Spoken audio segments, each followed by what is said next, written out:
They've all been weak storms. You rated Snapper Jacks? Well, they've all been weak storms. I think it was one category They're one at a while Folly because Beach. all the others were tropical storms. So I was never in a situation where you could be in the next 36 hours. So, be extra careful. And remember that road from Charleston to Folly Beach will get called off by higher water. So don't take any chances. But I was down there just recently for Tropical Storm Julia, another storm that stuck. Why did we lose the Folly Beach guy? There he is. Actually, I think we ate at that restaurant a couple of times. Upstairs. Yeah, with the shark. Yeah. Such good food. No, I want to eat there.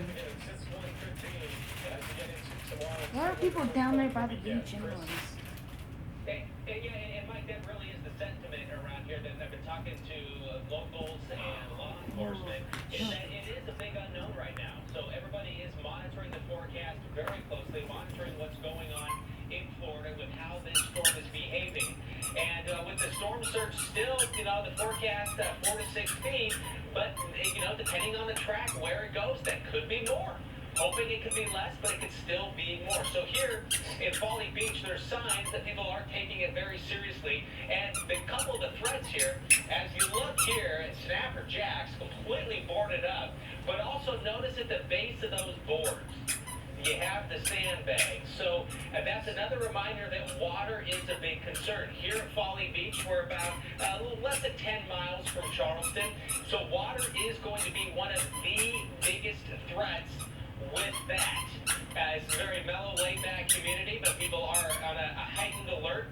In Charleston, what it's going to be will be the very heavy rain. You get more than a foot and a half of rain, and that's going to flood. And if it happens at high tide's been about midday, you have to think about that. When the tide's up, whatever rain is falling, it has nowhere to go, essentially. It can't drain out to the sea because the sea is right up on you. It's either coming in and adding to it, or it's just not letting that fresh water flow out to sea. So that is going to be one of the big issues with that. And South Carolina Governor Nikki Haley taking this extremely seriously, getting out this message since Tuesday. The evacuations have been ongoing. And another thing that she pointed out was the fact that Beaufort Memorial Hospital is evacuated. And that's another thing to remember. When you start hearing things like that, evacuating one of the last things you would want to, you don't want to close down an emergency room when there's a potentially dangerous storm coming.